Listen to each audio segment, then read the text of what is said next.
Magandang araw, sambayan ng Pilipino. Magandang araw, mga kababayan. Kasama niyo po ngayon si Ka Eric sa isa na namang episode ng ating Balita at Talakayan. Maraming salamat at saludo sa patuloy ninyong pagsuporta at pagsubaybay, pagtangkilik at pag-promote ng ating Ka Eric Celis YouTube channel at ng ating programa with Ma'am Lorraine Maribadoy, ang Bigwas ng Agila 2.0. Mga kababayan, balikan po natin itong pahayag ng grupo ng prosecution mula sa House of Representatives. Ito po yung mga alipores ni Marcos at Romualdez na nagsisilbing attack dogs para durugin ang pagkatao ni Vice President Sara Duterte diyan sa kanilang diskarte sa bulok na impeachment articles nila sa pagsisimula ng trial sa impeachment court ng Senado. Pinangungunahan ito ni Malita Gang leader Luis Tro. Yan pong tawag sa kanya. Ang maraming bansag to dahil kay Speaker, itong sobrang sip-sip kay Marcos at kay Romualdez. No? Sinasabi nila na no show daw si Sara Duterte sa pre-trial. Natural naman, hindi siya obligado. Sa ilalim po ng saligang batas, o ano pa mang rules ng Senado, hindi naman po obligado ang Vice President na mag-attend ng personal sa hearing o court trial o sa court proceedings. Depende po yan sa kanya. At dahil wala namang nagbabawal na hindi siya mag-attend at hindi rin naman po mandatory o obligasyon na mag-attend siya, may mga lawyers naman po na umaharap. At ito ay malinaw na taktika ng propaganda.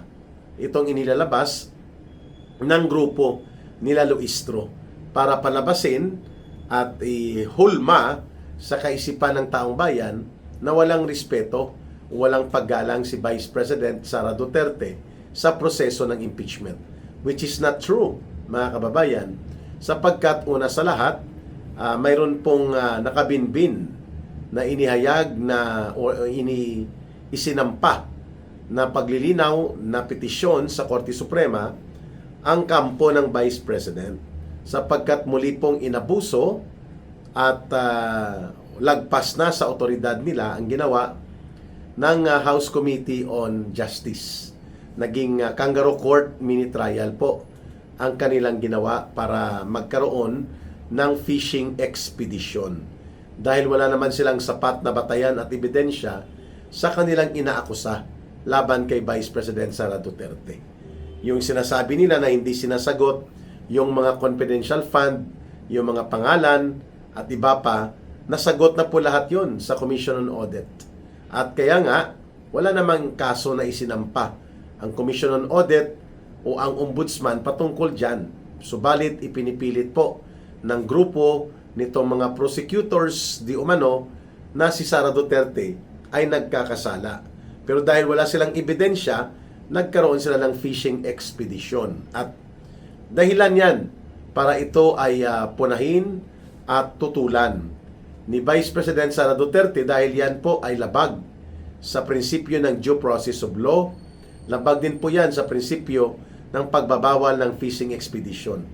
Ang trial at mga ebidensya, testimonya, lahat ng yan po ay doon yan ilalatag kapag nagkaroon ng pag-convene ng Senate Impeachment Court.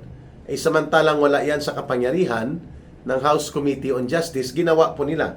Nilabag nila ang Anti-Privacy Act, nilabag nila o yung Anti-Privacy Protection Act, nilabag nila ang Anti-Bank Secrecy Law o yung Bank Secrecy Law mismo, at pati na ang Anti-Money Laundering Council na mga patakaran para lamang ipakita na mayroon daw silang mga nakukuhang ebidensya.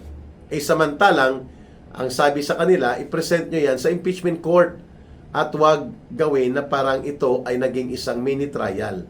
Hindi sila nakinig, ipinagpatuloy pa rin po nila dahil utos nga yan ni Marcos at nila Romualdez na talaga namang wasakin, lubusang sirain si Sara Duterte doon sa impeachment process pa lang. Ngayon, sa pre-trial po, nais nating mabigyan ng emphasis na ang pre-trial ay hindi pa po ang aktual na sisimula ng paglilitis laban kay Vice President Sara Duterte. So, ang purpose ito, mga markings of evidence, markings of affidavit at iba pang mga requirement sa pag-present ng mga testimonya at mga testigo. At ganun din po sa number of calendar of days, kung gaano katagal ang ikanilang gagawin na pagsasagawa ng presentation during the impeachment trial, which tentatively, ang pagkakaalam natin, nakatakda ito na magsimula sa July 6, mga kababayan. So, ngayong araw ay last day ng kanilang pre-trial. Hindi pa rin po nagpakita doon si Vice President Sara Duterte dahil hindi naman po siya inoobliga ng batas. Pangalawa, may mga sapat ng pagpapakita ng kakayanan ang kanyang mga abogado upang sumagot at magpahayag sa legal na proseso involving impeachment trial. At pangatlo, gagamitin po ito ng propaganda attack sa kanya at kung ano-anong mga visual aid ang gagawin ng grupo ng mga komunistang propagandista like itong si Reneco, itong si Lola Laila de Lima, and others na kukutsain nila si Vice President Sara Duterte. Pero alam natin na mas matapang po si Vice President Sara Duterte kung ikukumpara sa kanila na itong mga impostor, kung ang pag-uusapan ay ang integridad at dangal ng pagiging matino ng mga lider ng gobyerno, itong mga grupo ng mga prosecutors na to na binuo po mula sa House of Representatives, ay karamihan sa kanila dyan, lahat halos sangkot sa flood control scandal, sa mga insertions, at sa pandaraya sa budget. So ano po ang dangal at integridad nila para magpakitang gilas? Ay sila mismo ang bahagi ng mga nakinabang o nag-enable o sumuporta kay Marcos Jr. at kay Martin Romualdez sa kanilang pagpapatupad ng sistematiko at malawakang korupsyon. Now, lilitisin ninyo ang Vice President Sara Duterte, wala naman kayong pruweba. Wala po kayong sapat na pagpapakita kung ano ang kanyang mga nilabag, maliban sa sinasabi nyo na hindi niya maipaliwanag ang mga confidential fund. Pero sa totoo lang, ay matagal niya nang ipinaliwanag sa Commission on Audit at yun nga, ayaw yung tanggapin. Pangalawa, yung kanang mga sinasabi nila na mga ill-gotten wealth o mga unexplained wealth ay mukhang mahihirapan silang i-prove yan dahil wala na maipakita sila na mayroon pong pagkamal ng mga nakaw na kayamanan ang pamilya Duterte. At kaya, ang kanilang impeachment complaints ay talagang malabnaw. In fact, dapat nga i-dismiss ito. Pero dahil out of courtesy, siguro ng Senado, pinagbigyan. Pero right now, malabo po nilang ma-establish ang katotohanan sa mga aligasyon. Kaya atat na atat sila na pababain. Sila Marcos, sila Romualdez, at itong mga tauhan nila, atat na atat sila na pababain nila ang threshold of the 2/3 na sinasabi ng saligang batas. For an impeachable official, para makonvict sa impeachment court sa Senado, ang requirement ay 2/3 of all the members of the Senate. Hanggang ngayon po, hindi nila yan may pakita kung bakit hindi pwedeng tawagin na members of the Senate si Senator Jingo Estrada at si Senator Bato de la Rosa. Sapagkat there is no vacancy declared on their office. No? Wala lang sila physically. Pero the numbers of composition ay pareho pa rin, 24 pa rin po. Unless there will be an amendment to the Constitution, ang senador na bumubuo ng Senado ng Republika ng Pilipinas, 24, hindi po 22. Kahit pa na si Senator Bato de la Rosa po ay nagtatago, nag-safety ng sarili niya dahil sa bogus at maabuso na paggamit ng ICC warrant of arrest laban sa kanya nitong gobyerno ni Marcos Jr.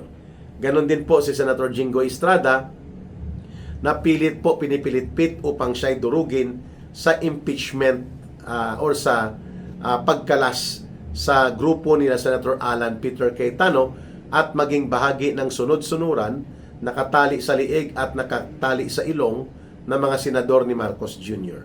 So, the only thing na magkaroon ng vacancy ang opisina at posisyon ni Senator Bato de la Rosa at ni Senator Jinggoy Estrada ay number 1, kung mag-resign sila. Number 2, kung sila ay mamatay. Number 3, kung sila ay ma-expelled ng mga miyembro nila na dapat may 16 senators na boboto sa isang plenaryo upang ipatalsik o palayasin bilang senador si Senators Jinggoy Estrada and Bato de la Rosa. Wala. So, resignation, death, expulsion, at ang pang-apat, kung sila po ay mai-transfer ng kanilang appointment, halimbawa nagpa-appoint sila sa kabinete o sa judiciary kung abogado sila, yan lang po ang pwedeng mawala sila doon sa, o kaya nagkaroon ng conviction finally by the Supreme Court affirmed, ay kasama po ang disqualification from holding public office. All of this wala. So paano naging blanco? At paano na hindi na sila senador kung hindi sila bibilangin? Pero dinodoktor po at pinipilit nila na ito ang interpretasyon. Kagaya din po ng pagpipilit nila na dapat uma-attend si Vice President Sara Duterte sa impeachment proceedings sa Senate, which is hindi rin po required, no? Kaya naman tayo po ay nananalangin na sana maibasura na ito ang masama at baluktot na impeachment cases na ito kung idideklara ng Supreme Court na ang buong proseso na ginawa nila sa House of Representatives ay tantamount to fishing expedition and therefore it was lagpas na sa otoridad at jurisdiction ng Committee on Justice. Therefore, the process was void.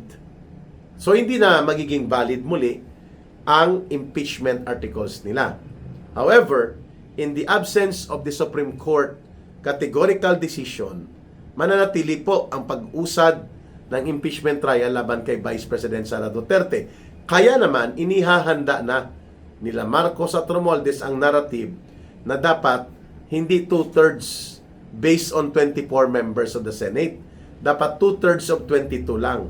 So kung 2/3 of 22 lang ang bibilangin nila dahil wala nga physically si Senator Bato de la Rosa, si Senator Jinggoy Estrada, 14 ang pwede nilang makuha na numero sa 2/3. However, that is not the intent of the Constitution. Ang sinabi sa Constitution, 2/3 of all the members of the Senate.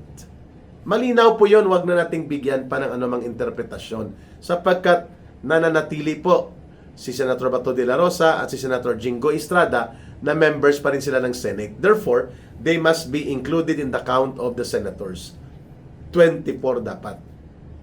So, 2/3 of 24, 16. Right now, 13 lang po ang mga hudas na senador ni Marcos Jr. Eh baka hindi pa lahat bumoto kaagad, no?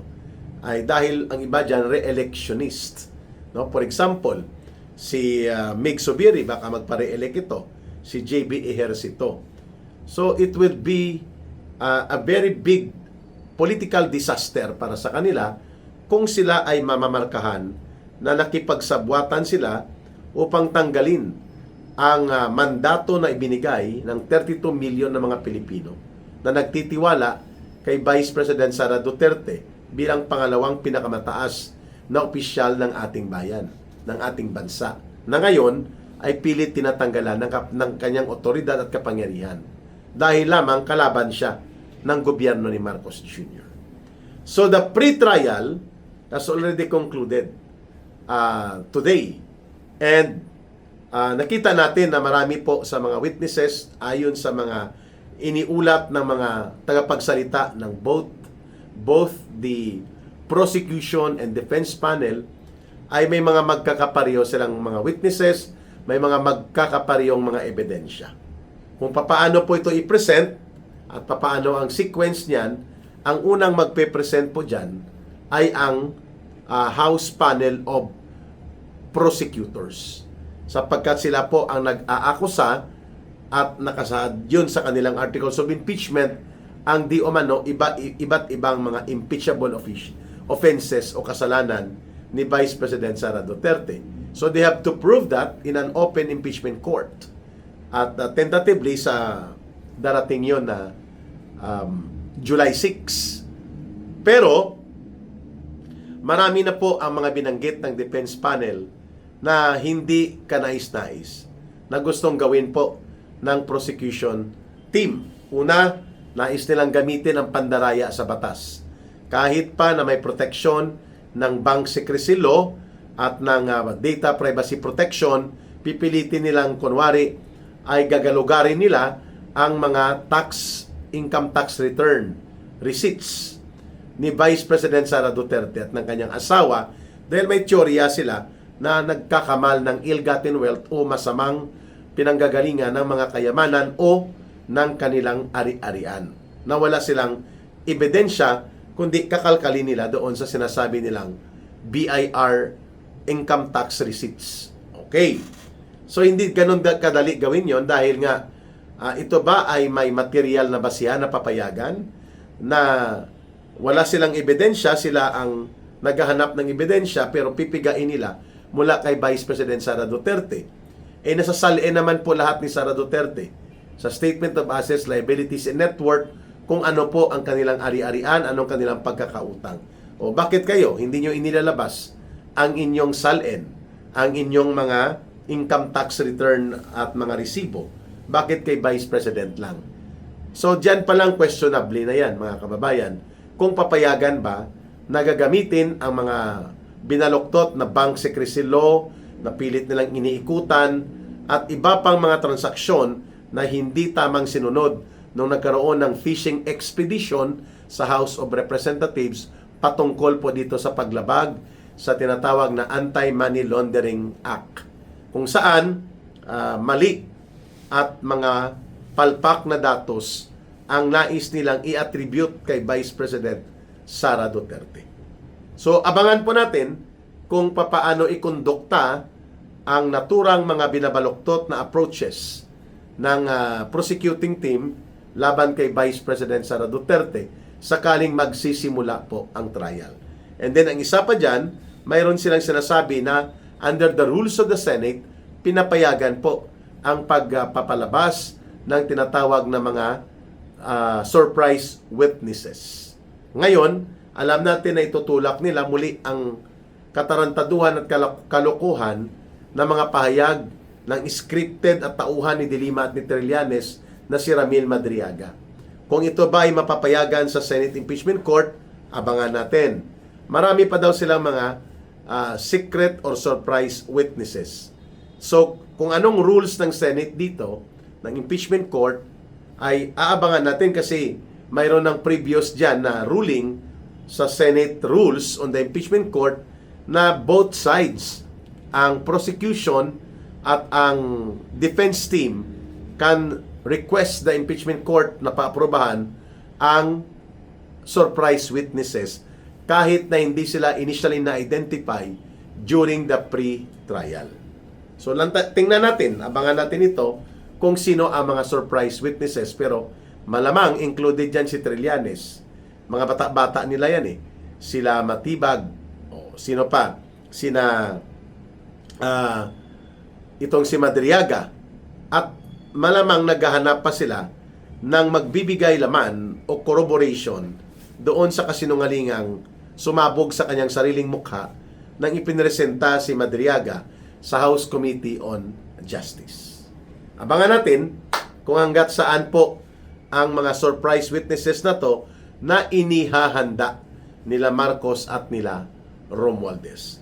Pero isa pong sigurado natin na wala silang bilang ngayon ng numero ng 16. Unless mapipiga nila ang magkapatid na Villar pero 15 pa rin sila.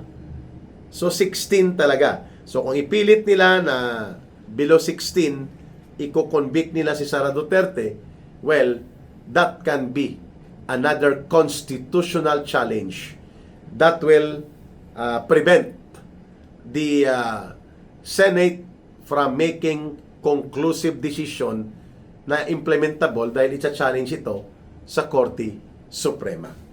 Malamang, kaya yung kanilang information operations, yung psychological warfare operations nila, na kinokondisyon ng taong bayan na makokonvict si Sara Duterte, nilalabag nila ang tinatawag na constitutional mandate of the reference of 2/3 to all of the senators. Hindi po ito palalagpasin simple lang ng mamamayan. Nakabantay po ang taong bayan hinggil dyan. Maraming salamat sa inyong pagsubaybay, pagtangkilik, pag-like, pag-share, pag-promote ng videos natin at ng ating channel sa Ka Eric Celis YouTube channel. Utang na loob po namin yan sa inyo. Mahalin natin ang bansang Pilipinas, walang ibang magmamahal nito, kundi tayo ring mga Pilipino.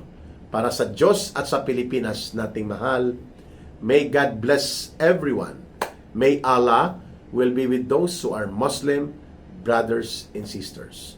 Muli, ito po si Ka Eric. Bye for now. Mabuhay!